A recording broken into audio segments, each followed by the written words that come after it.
Adolf Hitler was brilliant. He knew that he who owns the youth owns the future. As Germany slipped into World War II, Hitler gathered thousands of youth from across the continent and brainwashed them. They forgot their God. They forgot their country. They forgot their freedom. It's happening again.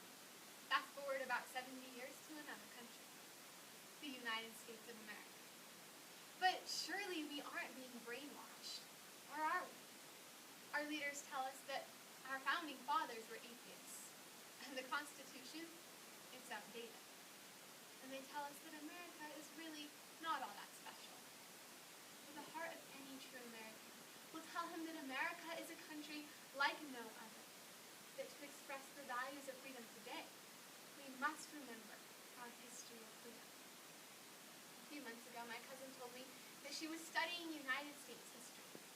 So I asked her a simple question. How did America become a nation? All she could tell me was that the Revolutionary War was fought because of taxation without representation. Well, yes it was, but that was one of 27 reasons for separating from Great Britain. And there is a common thread in every single grievance. King George was violating our expression of freedom. But what does the seventh grade history book teach us? The Pilgrims ate turkey with Indians. The Revolutionary War was fought because of taxation without representation, and the founding fathers were atheists. Historian David Barton found that of the 56 signers of the Declaration of Independence, 29 had seminary degrees. That's quite a lot of atheist pastors. You've probably heard the famous quote from Ronald Reagan, that freedom is never more than one generation away from extinction. We didn't pass it to our children in the bloodstream. It must be fought for, protected, and handed on for them to do the same. But how can we fight for freedom when we have forgotten how to fight?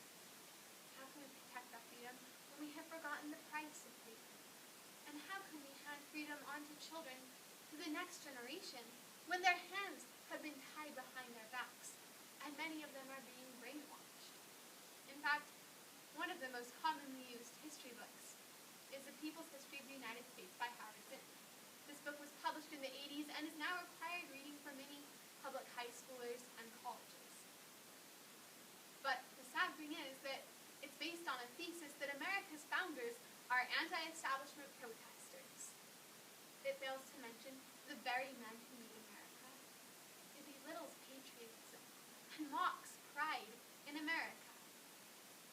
But let's take a step back and get a glimpse of this history that we are being taught to forget, the history of freedom. It can be summed up in one action, the signing of the Declaration of Independence. When those 56 men put their signatures on that document, they knew that they were signing their death warrant. They were giving King George a reason to kill them. In its final sentences, it says, "We mutually pledge to each other our lives, our fortunes, and our sacred honor."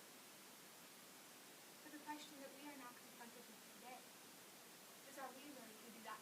Are we willing to express our freedom, to pledge our lives, our fortunes, and our sacred honor for America's freedom? Perhaps you have. So what about your children? Because if they are not taught our history, if they forget how freedom was expressed in our history, then they will never know how to express freedom in their future. Historian David McCullough told a Senate committee that we are raising a generation of people who are historically illiterate. I believe that we must change that.